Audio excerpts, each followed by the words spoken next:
All right, there we go.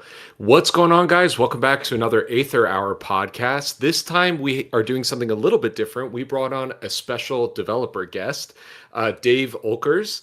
And Dave is a senior gameplay animator with 25 years of experience. So, yeah, it looks like you started back in like PS2 era. Does that sound about right?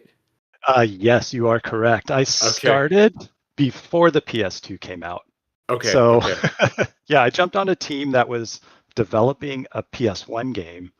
Midway through the production, they're like, PS2 is coming out, so we're gonna transition everything onto there. So I got onto that team, and which was the Mark of Kri, Okay. and so that was my first game, which came out in 2002, I Okay. think it was. Yeah, long time ago. That's awesome. Yeah, I was telling you off air that that's one of those games that I always remember seeing in the store, and it was one of those ones I just never got a chance to pick it up. And you mentioned that there's something a little bit different and interesting about the combat in that game. So you want to tell us a bit about that? I would love to. So that game, uh, gosh, it's out of 25 years, it's still one of the funnest games that I ever got to work on Really? because Okay. the combat wasn't necessarily one player against another player, and then they're facing off like this. No, you had the hero. Like a big influence was the old kung fu movies, Okay. where you'd have your hero and get surrounded by enemies, Uh-huh. and then the camera would like move around. So now you have this thing where your hero, Rao was his name, is standing in the middle of a circle of bad guys, and you have to fight them. So what you can do is you have the two sticks, your left side Yeah. was controlling your movement, and the right side would send out a beam of light. And then you can like swoop it around and it'll go dong, dong, dong, dong, dong, dong, dong, and select the Interesting. guys, and it would assign a button, X, triangle, square, circle, to the different dudes. So if you're standing there and you hit triangle and the triangle's behind you, his first attack of the combo would turn him around and attack the guy Oh, behind. And then if you like hit the XX, whatever again, then it'll just go into that combo. But, interesting. Yeah. but, that was cool. That made fighting pretty easy, but the combo would be basic if you had everyone selected, because like if you go for the triangle guy, all you can do Hmm. is hit triangle, because if you Hmm. hit X, your character will turn around and attack the guy that has X assigned to him. Hmm. But if you only assign one guy a button, bonk, the guy in front of you, you still have the dudes around you. Now you still have triangle, square, and circle to have modifiers to your combo. So you go Interesting. X, because the designers on that game were huge fans of uh, not Street Fighter, Mortal Kombat. Okay. So Okay. we had a Mortal Kombat machine in the office, so we were always playing it. But so you know how you have button presses, da da da da da, to get the different combos. Hmm. So that was the influence for having these different combos that you can do. So now you can go like X, circle, square, X, and then he'll just go into different moves. And then if you get the proper one, then you have your finishing move at the end, and it would get a little bit brutal. But Interesting. yeah, yeah, it's I, I super I've never fun. seen anything like that. I think that I do remember at the time though the like QTE, the QuickTime event stuff was like huge. Like God of War, Mhm. Resident Evil, they all had those like button prompts kind of flash up on the screen. And Yeah. I feel like that kind of went away for a really long time, but I've played some games recently where it's come back a bit. And Oh, cool. it makes combat and just action scenes feel cinematic, but like you're actually Hmm. playing the movie or whatever. Yeah, So yeah. did it feel like you were kind of like selecting the button and then watching him do the thing, or did it really feel like you're in the action? Like, yeah, you're You're really yeah, okay you're in comboing. the action. Yeah. Got it. Because like with that game, if you're just standing there, the camera's doing one thing, it's just kind of going around. But once Hmm. you enter combat, the music amps up, the camera amps up. It's like Oh, everything was a character. And so now this camera's moving around and it's focusing, it's like, oh, so this dude behind you is getting ready to attack you. So the camera might come around. It still has you in yeah. focus on the fight that you're doing, but now you can see this dude that's winding up his attack to where, Oh. you can break out of your combo and then come in and maybe parry that other guy's attack, which would lead to a gruesome kill if you did it just right. So Or, just go ahead and attack that guy. interesting. So, in terms of combat, were you just kind of in these stagnant, like, what do you call them, like arenas, or was it still like an adventure? You're kind of running around and like, how does Yeah. combat get initiated? Even It's an adventure. So it's pretty much go from point A to point B kind of okay, levels. yeah, yeah. And so you have kind of two different ways to play. You can go very stealthy, and the stealth has pretty crazy kills as well. So you can like sneak up along a wall and then wait Mm, for the guy to come around the corner, and then you grab him, and like there's one where you grab him, put him against the wall, you take out your sword and stick the mhm. sword into his chest and watch him quiver to die. Pull the sword out of the chest, he drops to the floor. It's just it was very violent kind Mhm. of stuff. But the style of the game was very Disney. It looked like a Yeah, Disney okay. movie. So because of that, it's kind of funny because marketing didn't know how to market it because they're like, it looks like Disney. It's really happy, Who's but the it's so audience for violent. this? Yeah, Yeah. exactly. Yeah, so that's probably why a lot of people never heard of the game, because it Mm. was just trying to figure out how to get that out to the masses, and can it and will it really work? And Yeah, maybe a bit ahead of but its time. That's sort of the it could have been. cartoon animated fighting is, Yeah, Yeah, yeah. embrace it it these days. probably was. Yeah, nowadays it'd probably come out and just do gangbusters, Yeah, Mhm. but back then, yeah, maybe it was ahead time of to its time. remaster that puppy. Let's do it Oh again. gosh, the whole team is like, oh, please bring it back. We want to join together and get back on that game. Yeah, that's the Because bummer about some of those kinds of PS2 games is like they're like lost to time basically, especially if the publisher is not around anymore. But I do know of cases where there's been games like that and someone will get the rights to it and run a Kickstarter or something and they figure out how to bring it back.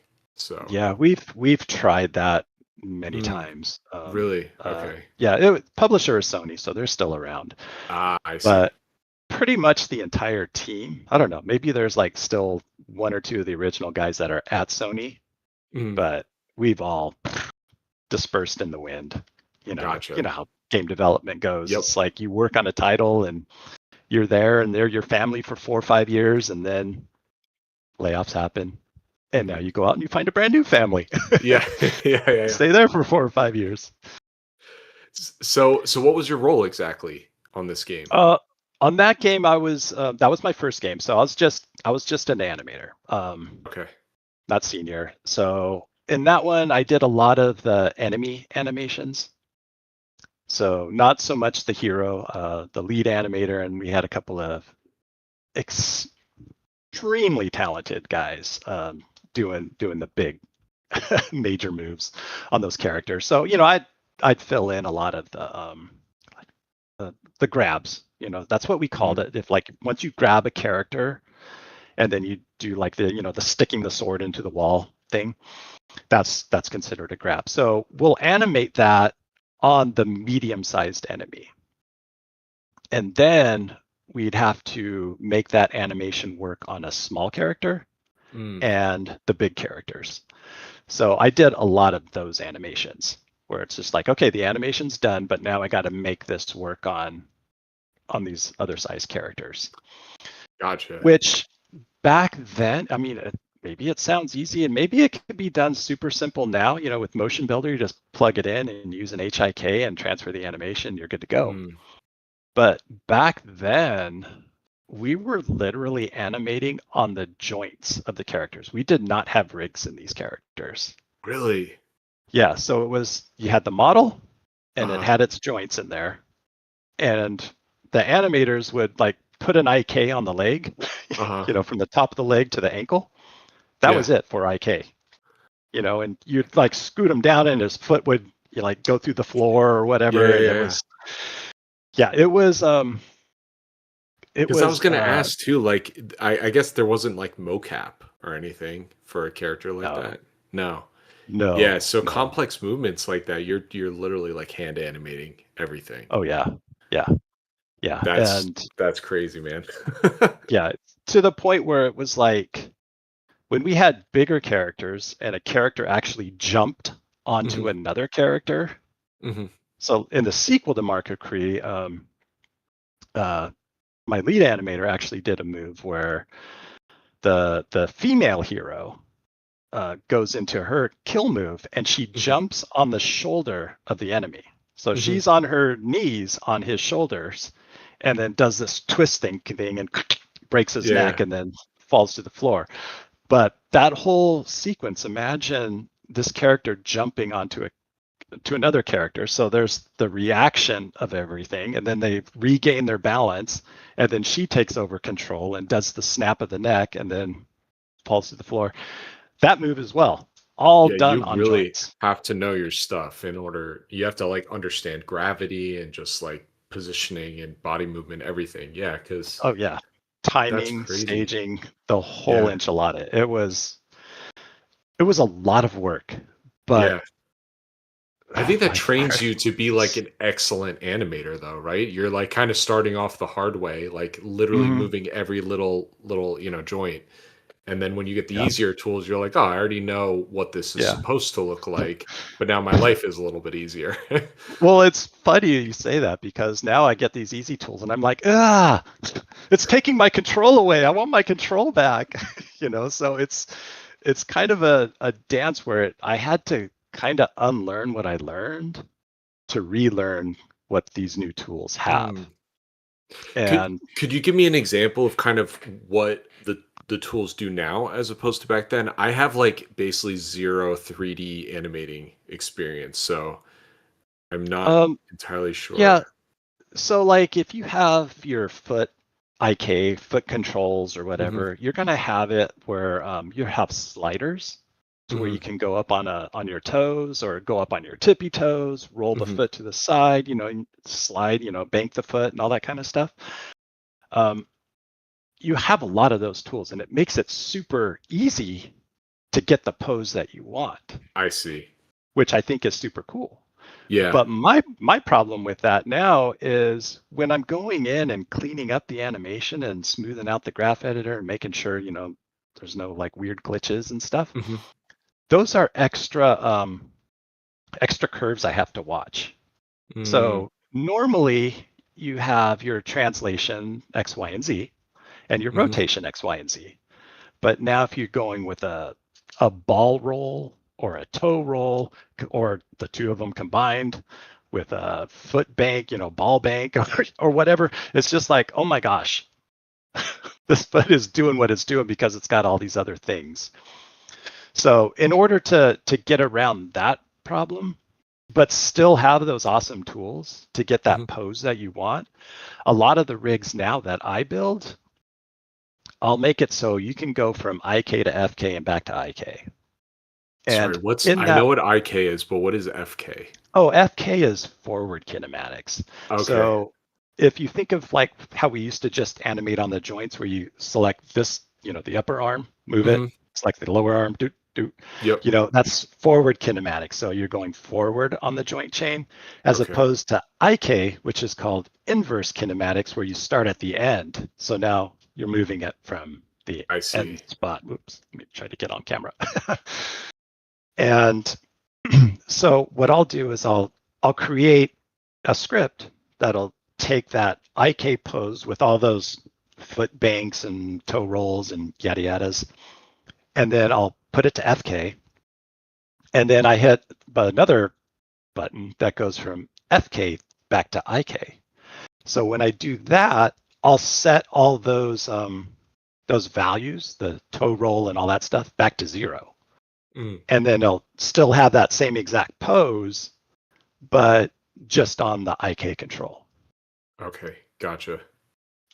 Yeah, so Interesting. that's how I kind of jump back and forth, and I'm still like my brain is still stuck in 2003 where I need to have that control and not manage all this other stuff.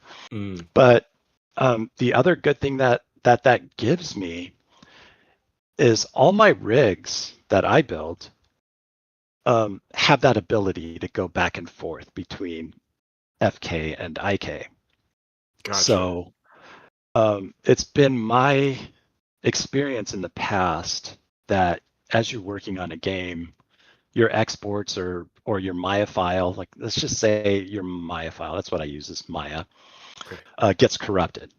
Hmm. And your animation, your file is corrupted, and you're like, oh no, it's corrupted. Now what do I do? Uh-huh.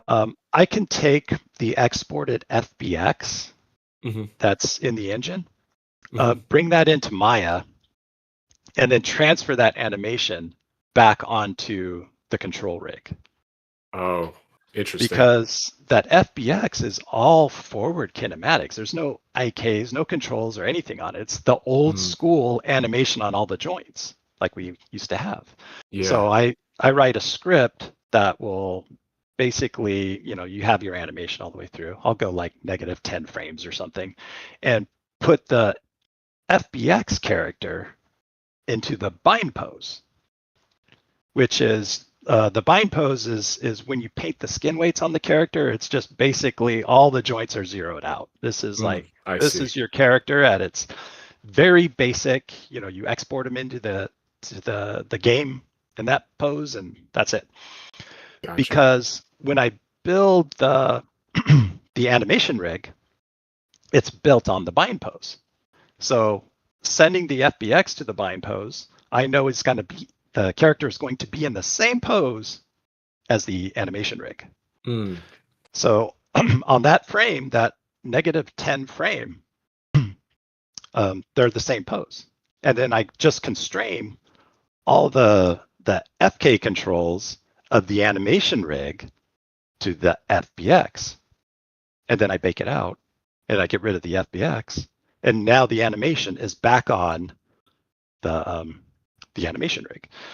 interesting. So this way, if that corrupted Maya file happens, we still have the asset from the game.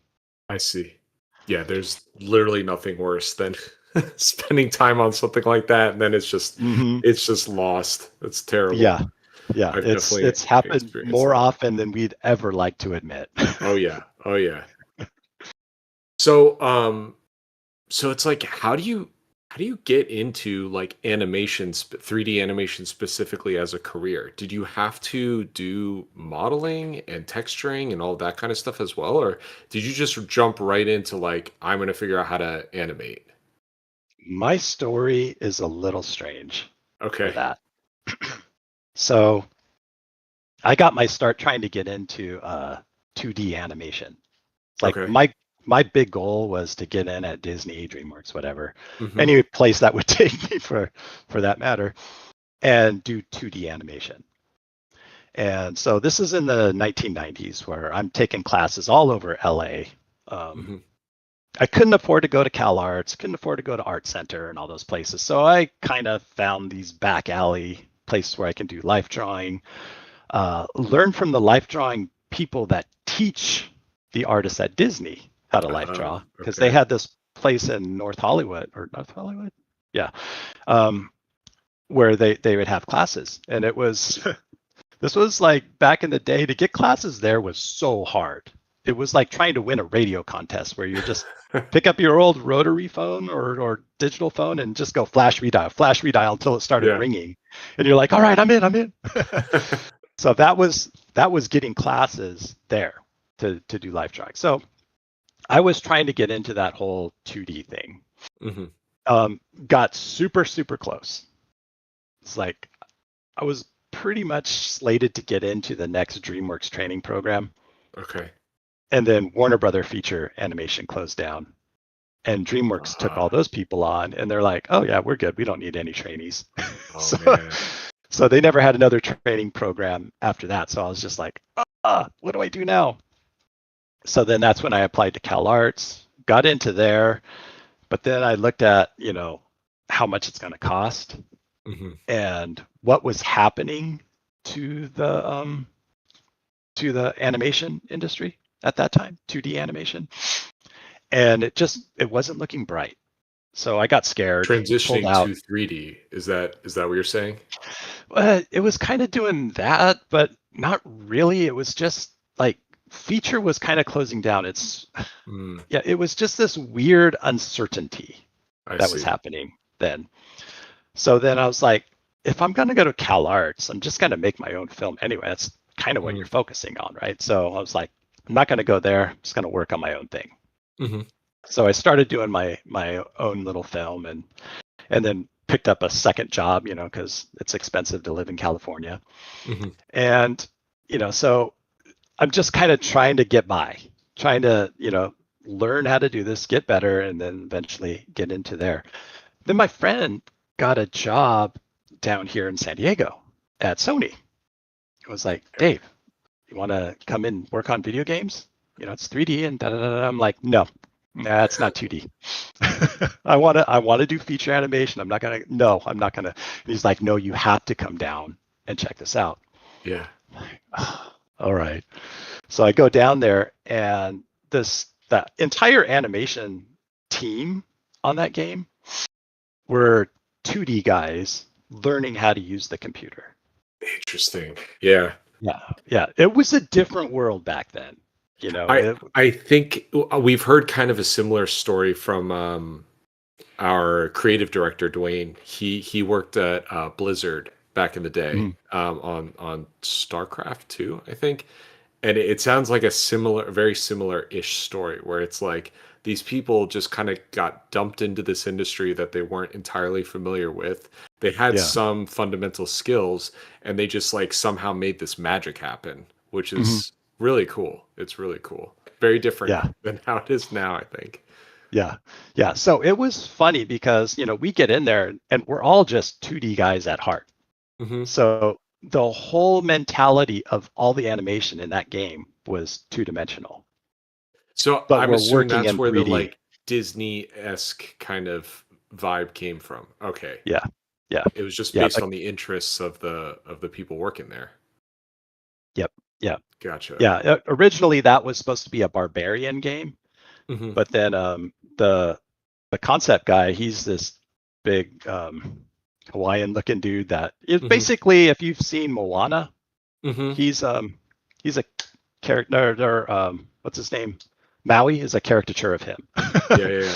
Gotcha. So, but just like drips talent. Like Hmm. he's such an incredible artist and just such an incredible human being. He's just so much fun to be around. He is literally a cartoon character. But yeah, his character and just you know the concept art, everything, just it came to life. You look at the concept work, and it's like if you were to pick up that game. Sorry, I feel like I'm going off on weird tangents. No, no, it's But cool. if you were to pick up that game, like the level intros, that as you're going into a new level, Hmm. was pretty much revolutionary because what we had him do, this concept artist, Jeff Merkart, would literally record himself drawing the opening stage of that level. Mm, So you would see this thing sketch on the screen, it's so just cool. like sketches, and then it would fade into the painting, and then Yeah, that yeah, would yeah. fade into the gameplay. Huh. So it I'm was gonna need to just, watch some videos on this. This sounds really cool. yeah, that game was just, that's another reason I loved working on it. It was Yeah.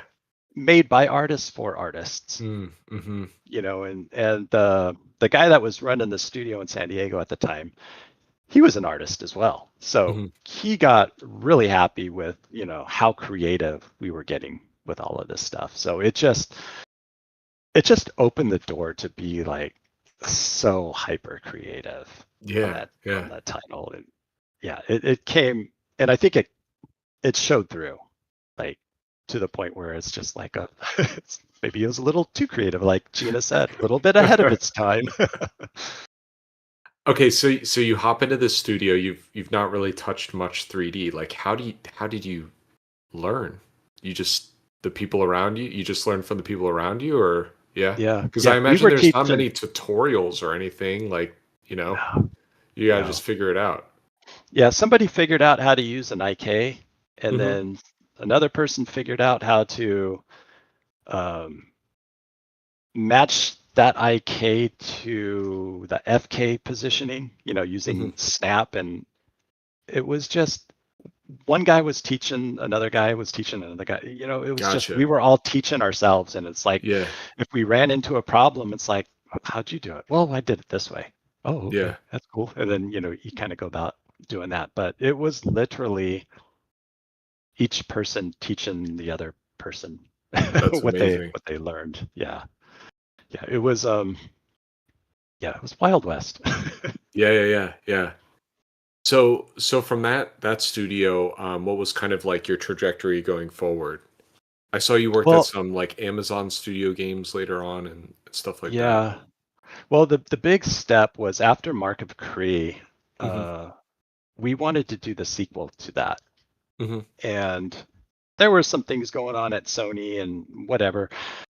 But the head of the studio said, went to his top guys and said, let's pull some of the core people from this Hmm. game and start our own thing, start our Mm. own studio. Because this back in the early 2000s where it was like, that was the thing to do. Start your own studio, get bought up by the big corporations, make a ton of money, and go Yeah, about yeah. your day. So uh, I got pulled into the office and they're like, Dave, you want to come over with us? We're starting this thing and blah, blah, blah. It's risky. You're leaving Sony and blah, blah, blah. We're going to a Hmm. startup and this and that. I'm like, hell yeah, I'm in. So Nice. yeah, so we started. So each of the people, you had the main guy and then directors. I think there was 3 directors at that time, and then the rest of us. There's probably 10 total. We all had little stake in the company, right? Hmm. So we split off, start this place, open this building in uh, Del Mar by the horse racing track. I don't know if you're familiar with San Diego, Mm-mm. but it's literally like 10 minutes from the beach, 10 minutes walking from the beach. It Okay. was quite nice. Yeah, yeah, yeah. So I bet. we move into this building and it is uh, not fixed up. It's kind of a little bit, it's nice, but it's not nice. Yeah, yeah, So yeah, yeah. we spent the first 2 months or something doing contract work. So we weren't Okay. even working on games. Like the programmers were busy porting Mark of Kri to something else. I can't remember what they were working on, but they weren't helping with the construction. We're all in there Mhm. sanding drywall and carrying on and doing all that stuff. And we get the studio set up, and then that's when we did the sequel to Mark of Kri. So that was Rise of Kasai.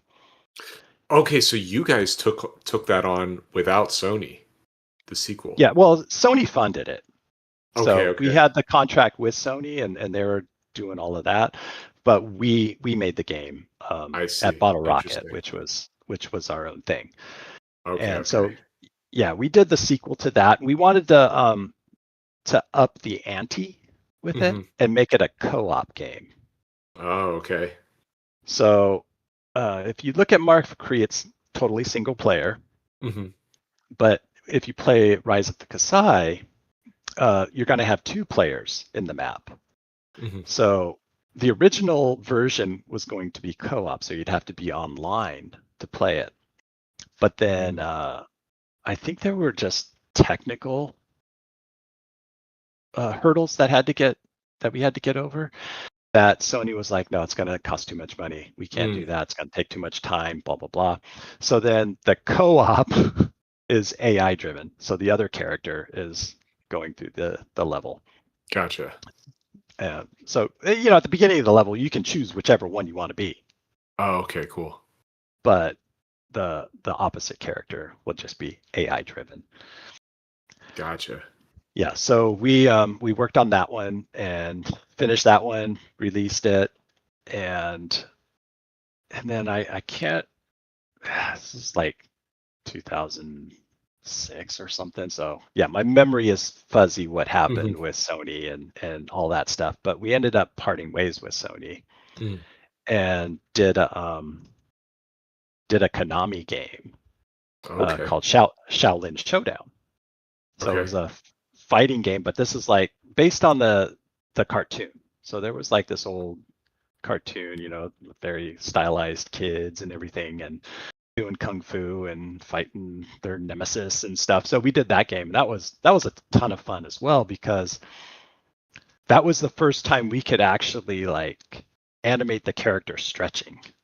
Okay. So in Rise of Kasai and Mark of Kri, we used a lot of squash and stretch, those Mhm. basic principles of animation, but it was all based on like your character's dimensions, that like you cannot translate a joint, because that wouldn't come across in the engine.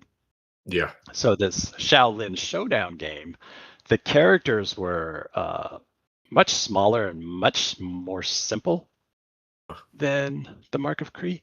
So we can store that information in the engine of the translations. So then we got to like really stretch characters out and Yeah. do Yeah. like goofy zany things, and that was fun. That was fun to be able to pull that kind of stuff off, and we had a good time with those things. And by this point, were you still kind of just like general animator, or Uh did you no, like? I bumped up to senior, and then I Okay. was co-lead on Shaolin Showdown. Oh, nice. Okay. So that was a lot of me working with the main lead, Hmm. but then he's the director level, so he's Hmm. constantly in those other meetings. So it was just working with him. What do you want? And then managing the team. So basically, it was like I was being the lead animator, he was being the director. But at that time, Sure. we didn't have it completely Yeah. ironed out like that.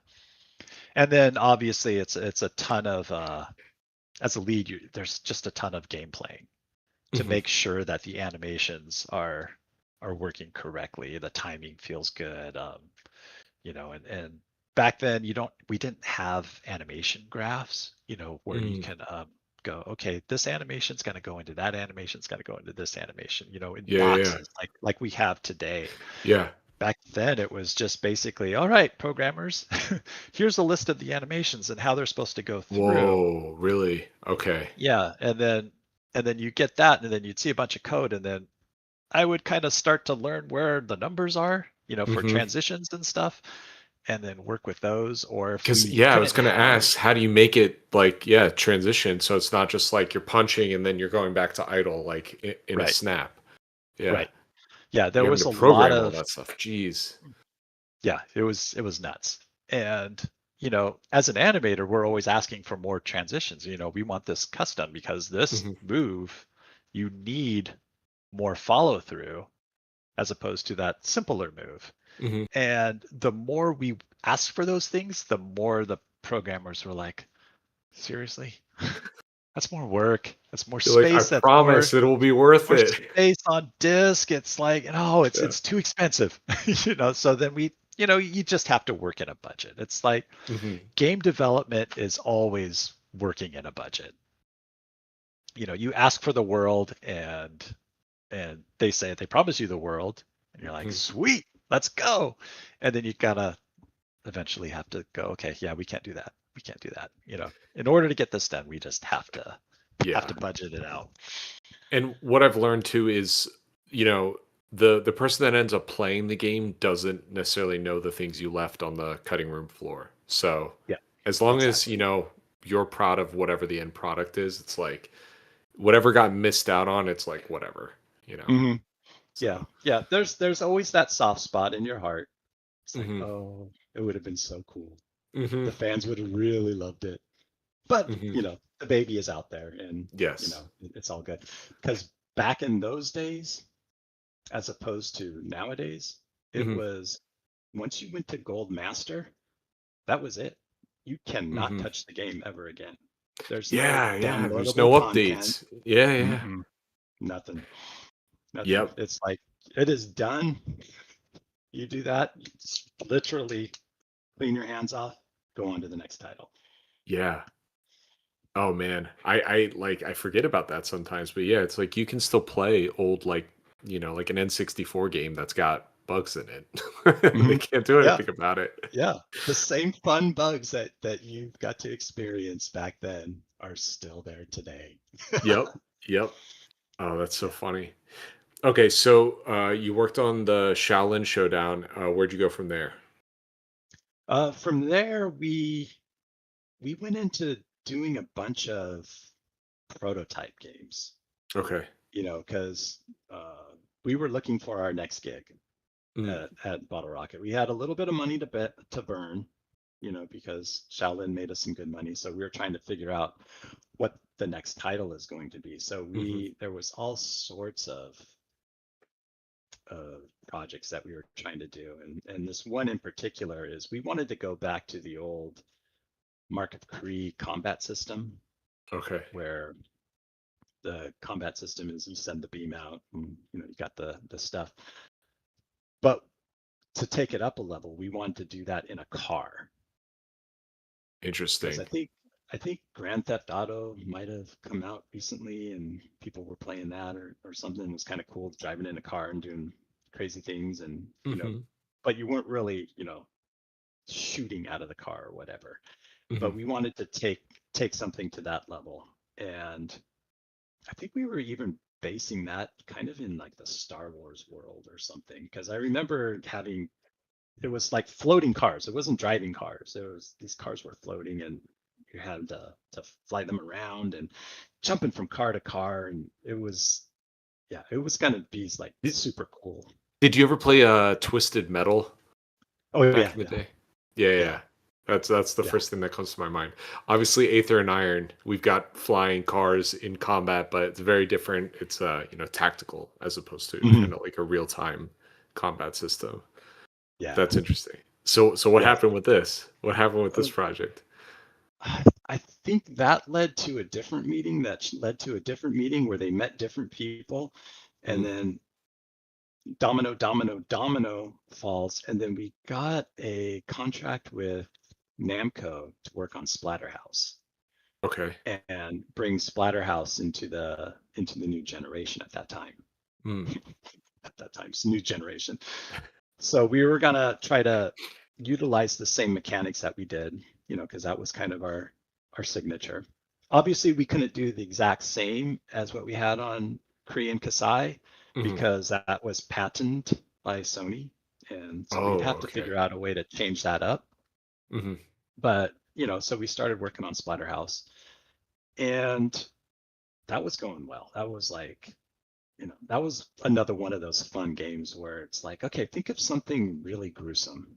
hmm And then like, okay, how about he rips the head off and like eats the brains or something? Like, yeah, that's good. How can you make it worse? It was constantly, these meetings were about try to take it to that next yuck level. Gotcha. And so we were doing a bunch of that. And in typical video game fashion, management at Namco changed. Mm, So the guys that signed us loved us. hmm Then the management changed, and those guys didn't love us.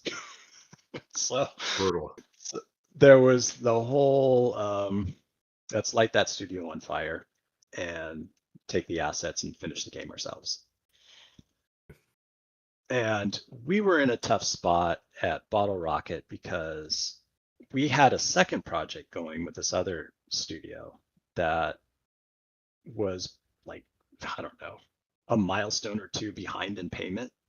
Mm, So now we're running out of money on that. And hmm then that publisher went out of business. And then, so now we're like, oh God, Yeah, yeah, all yeah. we can do is survive off this other thing. And that's on shaky ground. hmm And then they pulled that thing and just pulled the rug out from underneath us. And it was literally one of those things where you came into work on a Monday morning and they were like, yeah, we're closed. Oh, that's Like, brutal. what? They're like, yeah, we're Yeah. closed. Yeah. You can sit And at your desk all you want, but nope. yeah, and we should mention too, it's like back then there was no Steam where it's just like you guys couldn't just be like, I want to make a game and then just go and publish it. It's like you kind of had Right. to work with a publisher, get discs Yeah. printed, like that kind of the Yeah. whole shebang. Yeah. So Huh. Yeah. Yeah, So it's that was a sad day for all of us. mhm, We were just like, you know, heartbroken and just because I don't know. I think we were doing like 12-hour days at that time. mm, You know, mhm. we were slaving to hit all these new demands and all these changes and all this stuff that was happening. And it was just brutal. So I think we were all like heartbroken and relieved at the same time because it's like, okay, the torture is over. But sadly, the torture is over at the same, it's, Mhm, mhm. do you cry or do you laugh? Yeah, yeah, yeah. Yeah. And unfortunately, that was the demise of Bottle Rocket, and they had to fold, and that went away. So then my next game, there was another studio down here in Del Mar that Mhm. I went to, Tryon Worlds, and we Okay. did the game Defiance, Okay. which was based on a TV show that wasn't made yet. So what they wanted to do is Okay. create this game, this action MMO. RPG? No, I don't think it was an RPG, but it was an action MMO. And but it's based in this world that's going to be a TV show. Okay. That's So so of the time. They would never do yeah, that anymore. no, because it's a massive endeavor.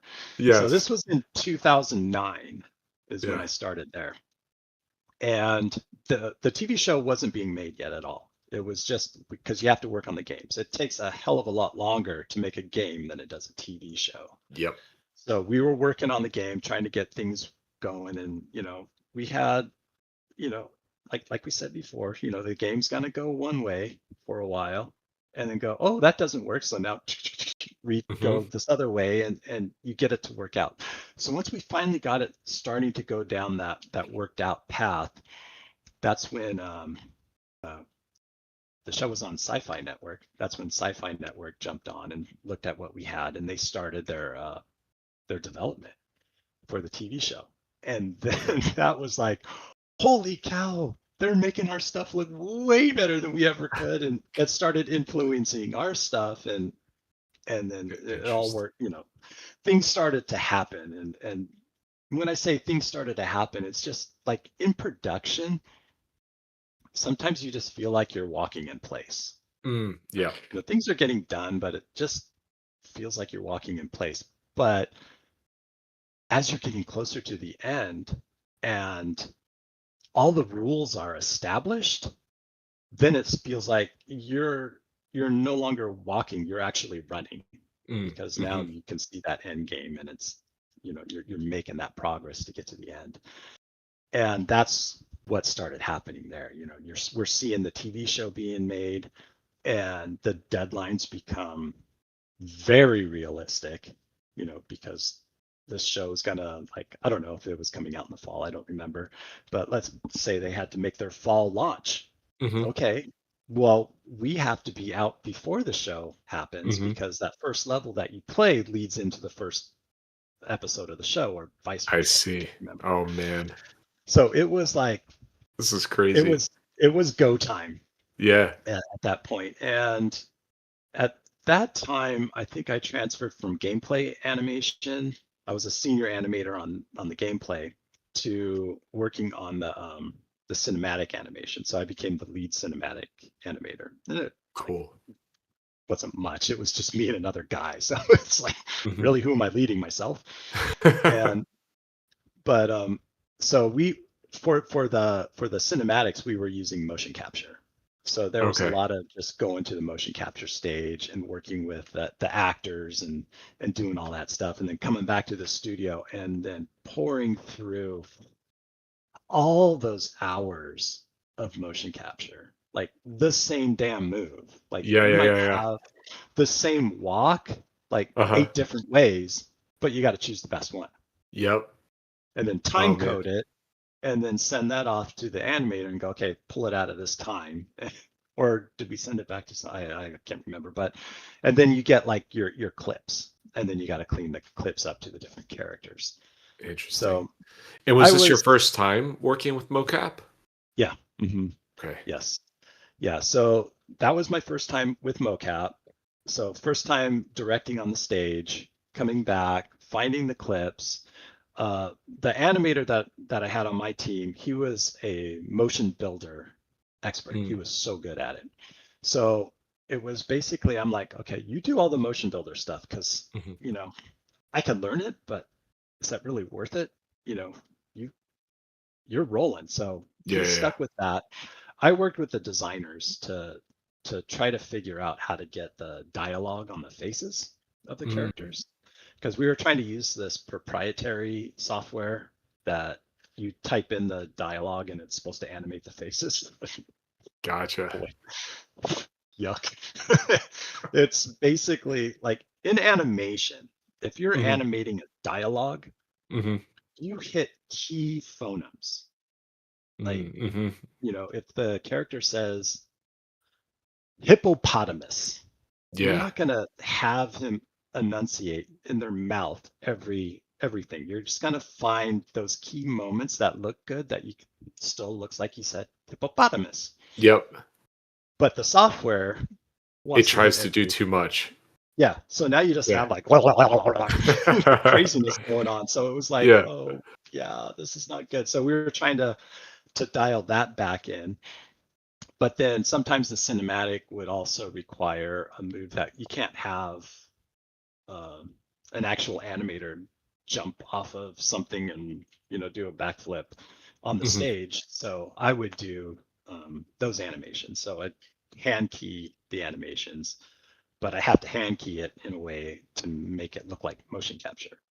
Interesting. Wow, Yeah, that's tough. Yeah, so that way it just all stays in the same world, right? You know, the gameplay looks like the gameplay, but the cinematics they needed to all roll as one. Yeah. So did this end up being an MMO, or what kind of game was it? Yeah, it was action MMO. Yeah. It was a third-person shooter action MMO. I just remember it had like this crazy long description of what type of game it was, but yeah, it was a shooter, third person. MMO, so you can play with a bunch of people. And yeah, it's just action game. Yeah, it was. Yeah, it released. It came out, and the show came out, and I think it ran a full season, maybe a season and a half. And the game lasted a few years. But I was part of the first layoff because it obviously, if it doesn't do well, bye everybody. And it didn't do perfectly, so you know they had a round of layoffs, and since I was on the cinematics team and they already had their stuff together, they didn't need animators anymore, so they got rid of us.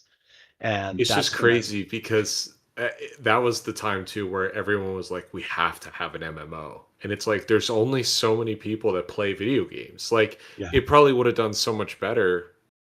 Maybe would have done so much better if it was just like a single player experience that leads up to this TV show, you know, just released. So yeah, that's just funny.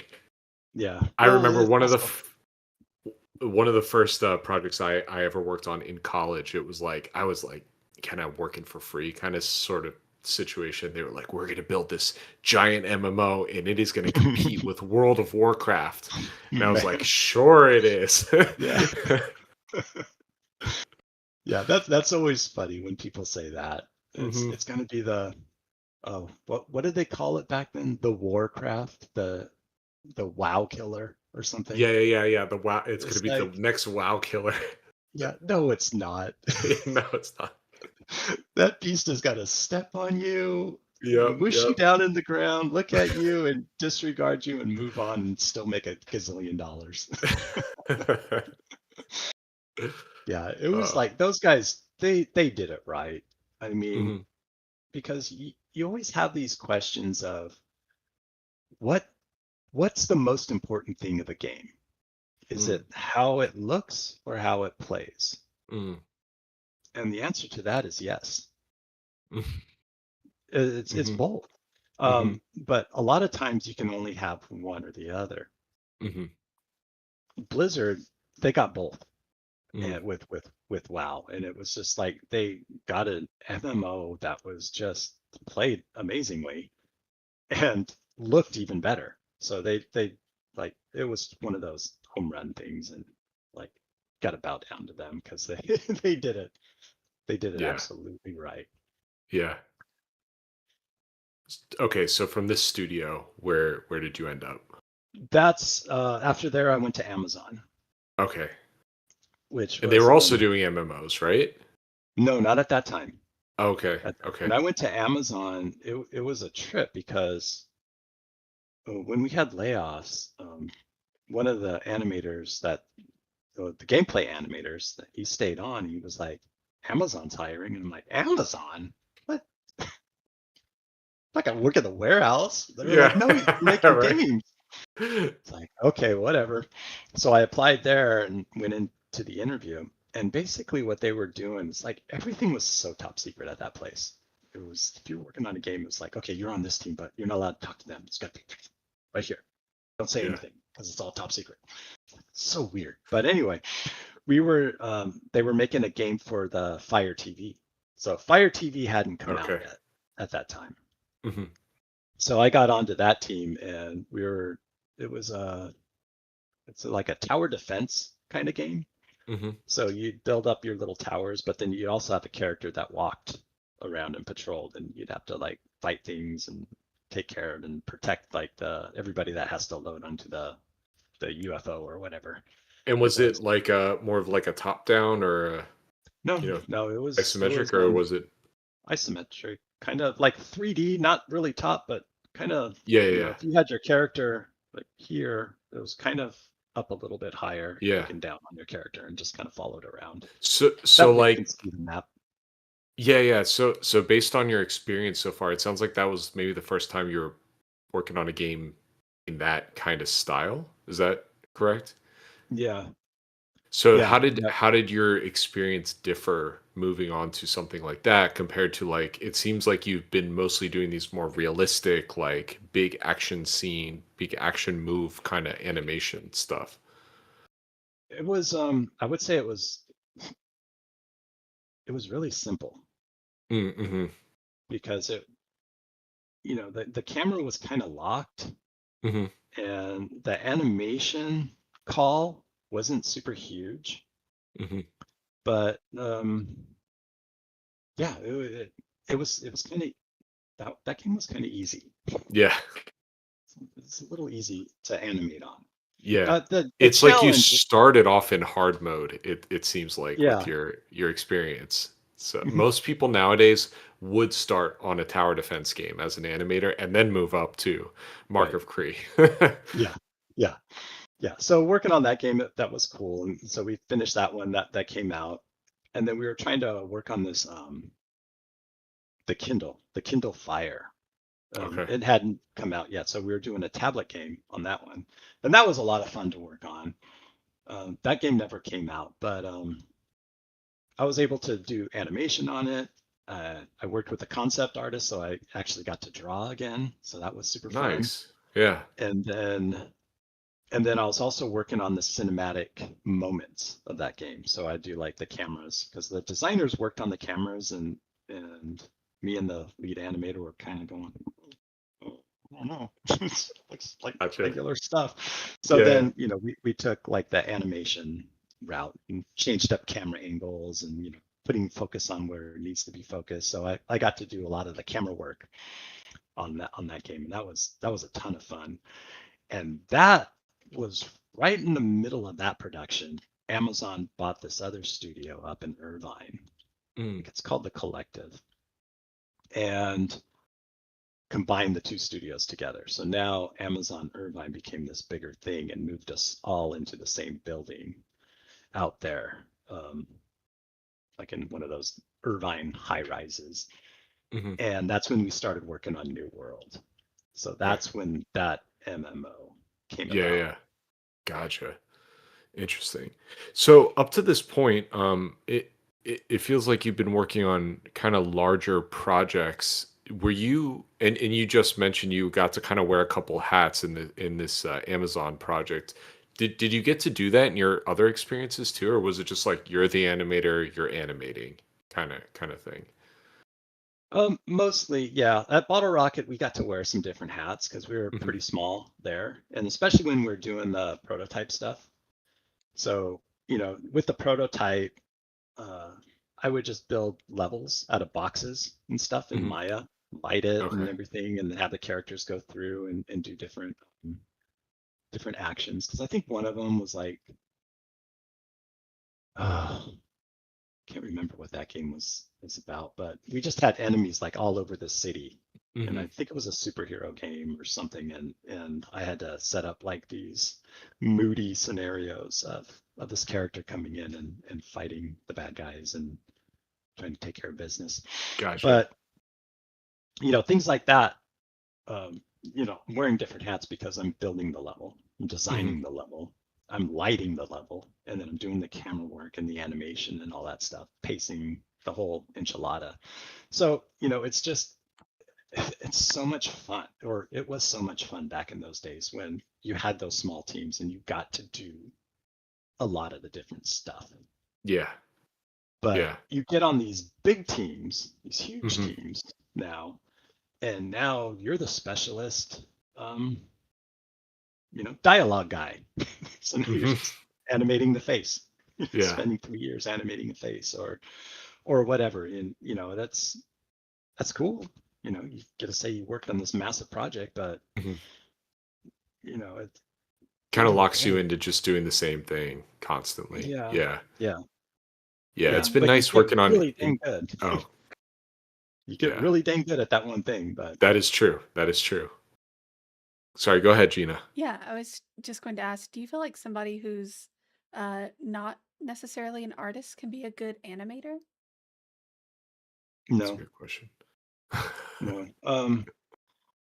I think with AI, maybe you can be, Mm, but with animation, um, one of the most important things of animation is your key poses. And if you're not an artist, your key poses might be bland.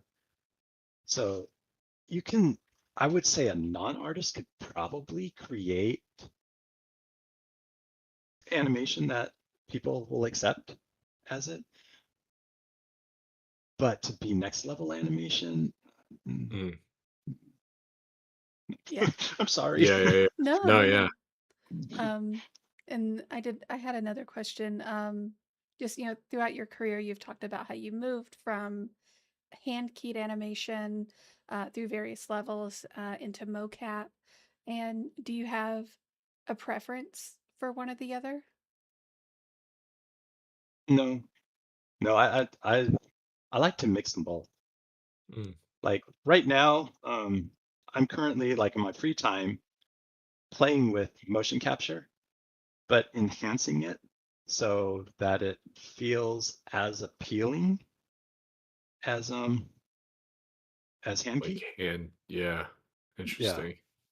Yeah. So I'm also using this as an opportunity to really dive deeper into Unreal Engine and learn their blueprints and all that stuff because I spent the last 5 years in Unity Okay. working on Mythwalker that I just like Unreal is just they have so many tools in there, and I'm like, I need to learn these things.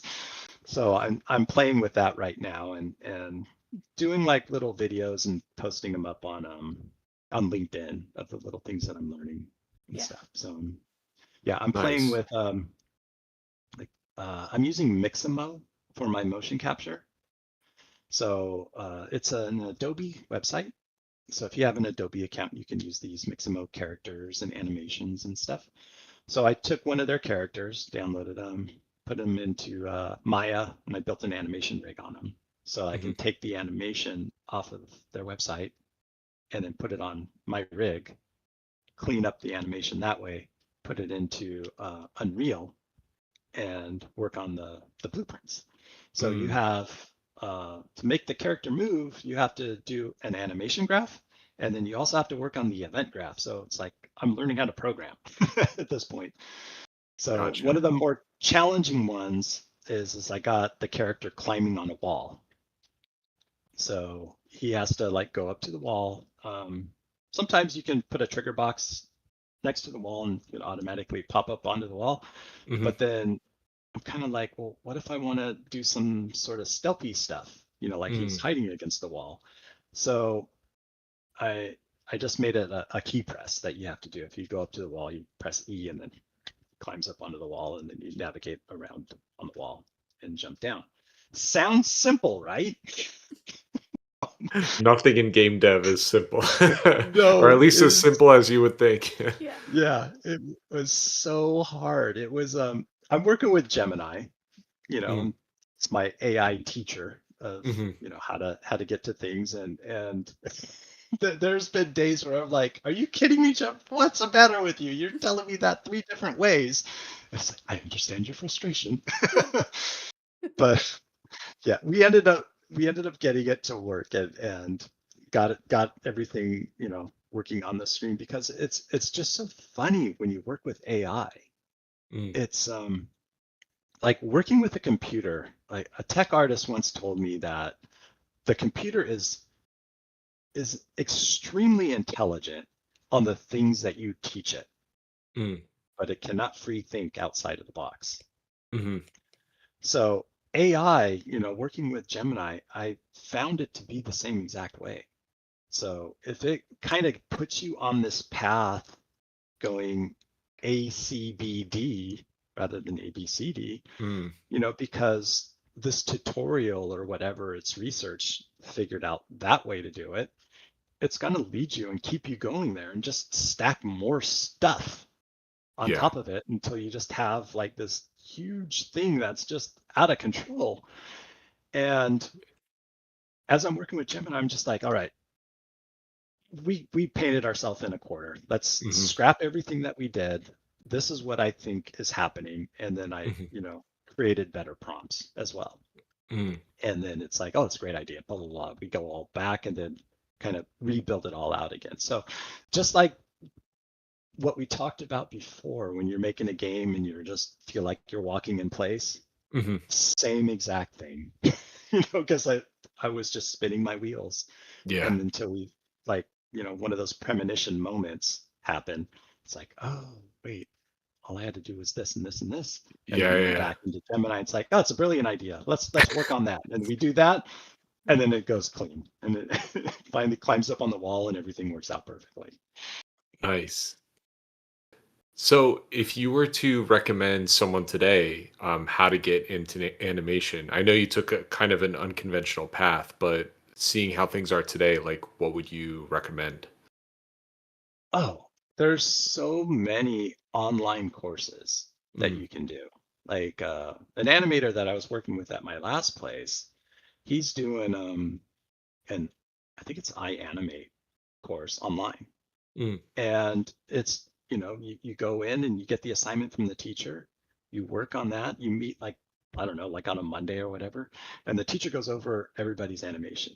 So you're mhm. sitting in this room and you're seeing these critiques of all these different animations. So not only are you learning from yourself and your own mistakes, but you're learning from others and the others' mistakes. That's So I interesting. would Yeah. say these online courses for animation are fantastic Mm, because you're learning the proper stuff that you need to know. mhm. And then, you're learning from people that are working in the industry as well. And you're also meeting more people. Um, the biggest thing, in this industry is it's not what you know, it's who you know. Mhm. So, just having those courses, being in those courses and stuff, you're learning, you're learning with people that are hungry. Yeah. And that's who you want to surround yourself with. Yeah. Yeah. Yeah, and Jewel. it's Oh, go ahead. Yeah. I'm Jewel3. Joined us in our chat and says, "What do you think is the most important first step when learning how to animate? I've been trying for a while, but still struggle with so many things. I think the taking courses is a great idea, especially maybe before you jump over to Gemini and let it hallucinate and lie to you." Is take the courses and learn some fundamentals and do all that before you maybe go that route as somebody who's experienced and can go, Gemini's confused. You won't have that sort Yeah. of. I would say like your first step is learn how to draw. Mm, Like, because, in the computer, you're like, oh, well, you're not drawing anything. Yes, you are. You're posing a character. So if you can draw it, if you can see it in your head and put it on paper, even if it's a rude, rough drawing or whatever, you're learning how to draw. That's step number one. And then from there, you just like animate the bouncing ball, boing, boing, boing, boing, bouncing in place, bouncing across the screen, bouncing, deeper on Z. You know, those seem like super simple, no-brainer animations that people can do in their sleep. It's like, no, um, try to make that bouncing ball entertaining. Yeah. And because it's those fundamentals that you're using every day in animation. So if you're animating a character, and I'm reviewing an animation or something and the character just feels stiff, I'm like, where's your squash and stretch? Let's get back to the bouncing ball. Come on, people. You gotta like find those poses where it's squashed, stretched to get the pop and and all that stuff. So, get the bouncing ball that feels really good, like I said, in place, across the screen, and in depth. And then other things will start to fall into place because now your brain is clicked on to timing of, like the fast to the ground and up, and then that transition at the top to the ground to the fast, and all of that timing just comes into play. That's if you want to get into animation, that is literally step one. Are there major differences between animating for a game and animating for another screen, like a cartoon or a feature film or something like that? The principles are the same. Uh, the the characters and the tools and everything are far different. Okay. Like if you're on a feature film, your animation rig is it's massive. So, you're probably talking 100+ controllers, maybe 200 controllers, and for feature film or for And when you film say a kind of stuff. controller, what's a controller A in control this? a controller is like say clavicle, arm, Okay. Yeah. elbow. Every They'll digit all on have the fingers. every Yeah. digit. Yeah. And then you get into the face. And then you have like there could be like 20 different controllers for the mouth itself. Yeah. And then you're going to have another, 10, 15 per cheek because, if you go to a smile, that's going to push the cheek a different way than if you're like opening your mouth up wide or whatever. It could just, those things add up. And Mhm. then there's other tools on top of that. So it's, yeah, the tools I would say are the biggest difference. The principles are mostly the same. Mostly Okay. the same. That makes sense. Yeah, because Cool. one of the things like with gameplay animation um, that I've always like leaned into is something that we call performing for the balcony.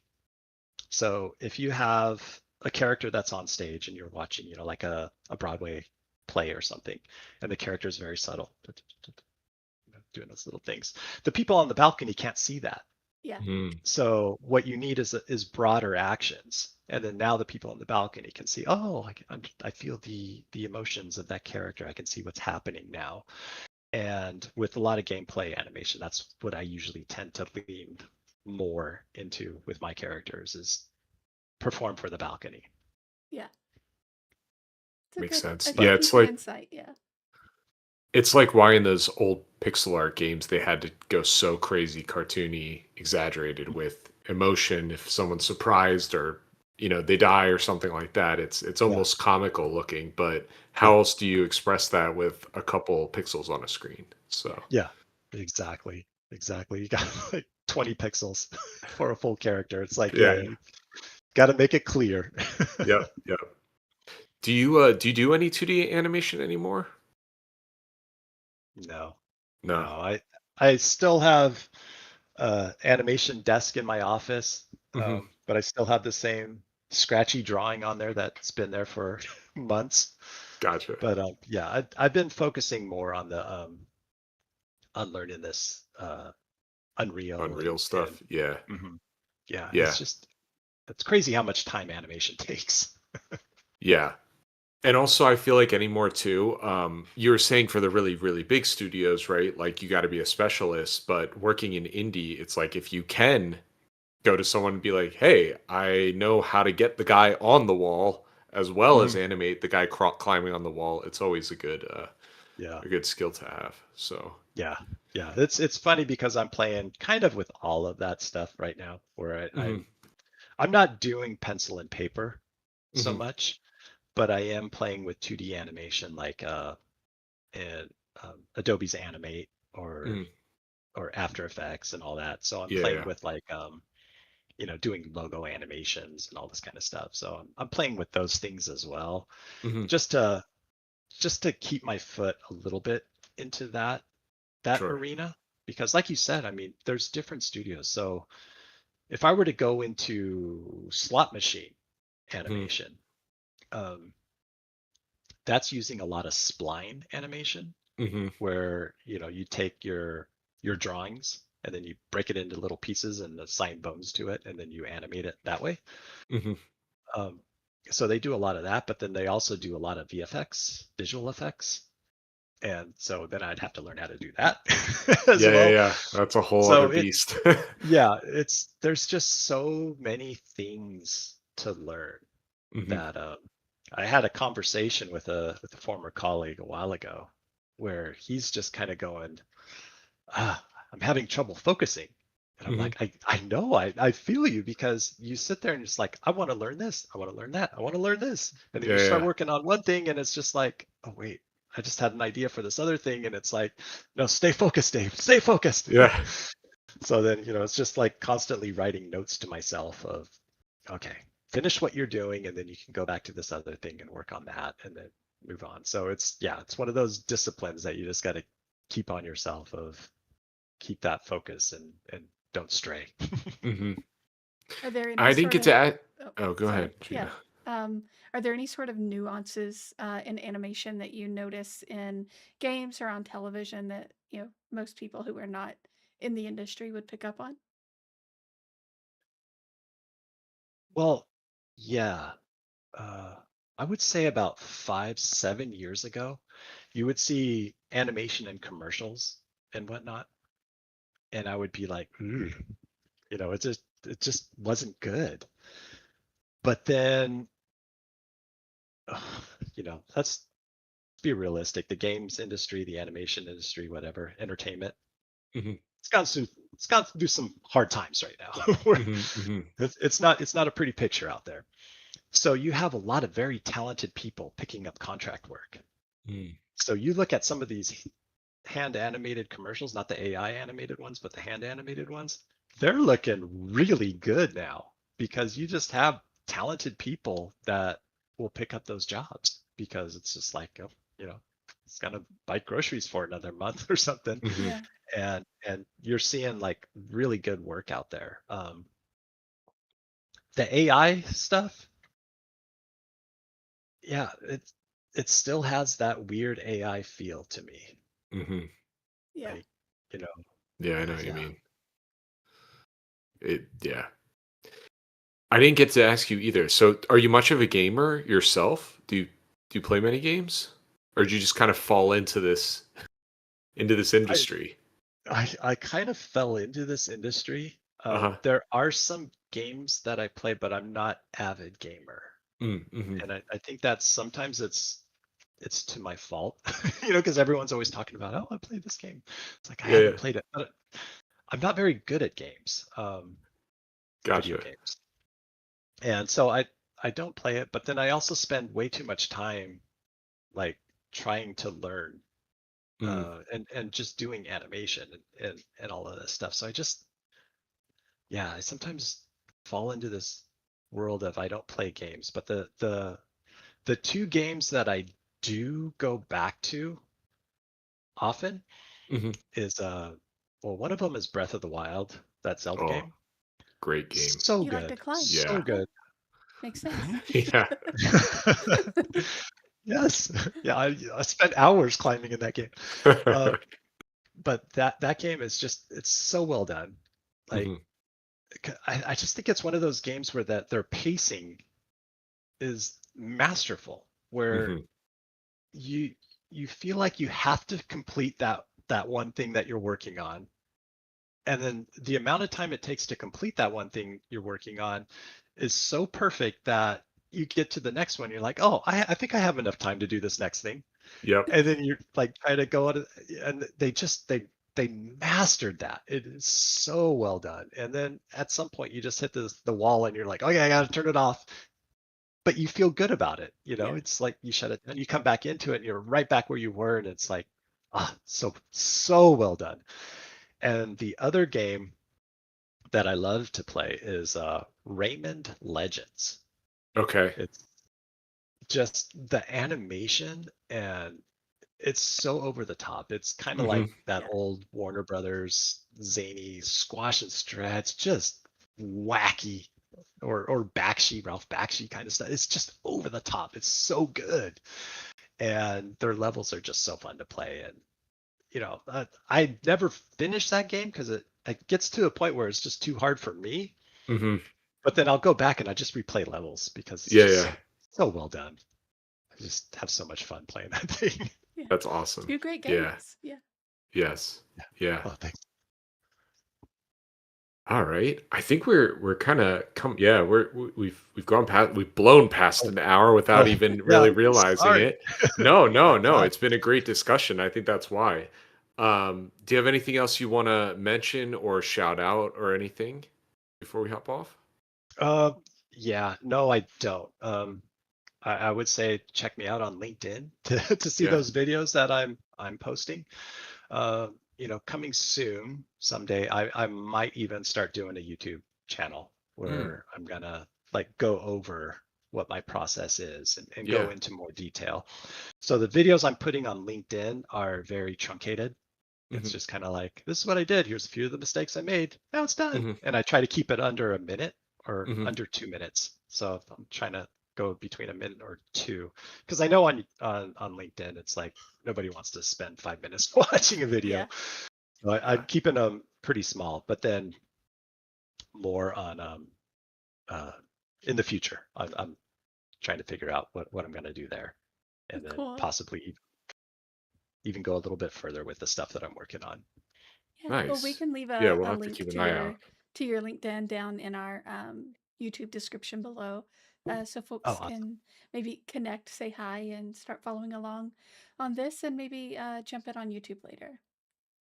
Awesome. Yeah. Thank you. Yeah.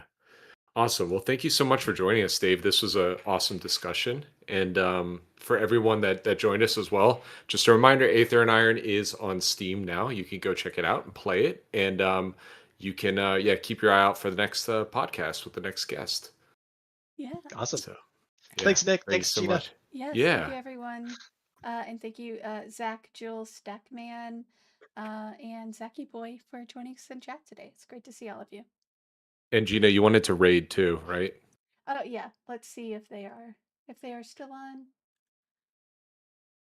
They have ended. If anybody in chat has a suggested raid target, we can go say hi. Hey Stackman. Yes, W stream. Thank you, Zachy. Um, and yeah, I'm just gonna put this over to our ending screen, Yep. and we will raid out here in a minute if anybody has a suggestion. Otherwise, I will find somebody over in the list who doesn't have a lot of folks.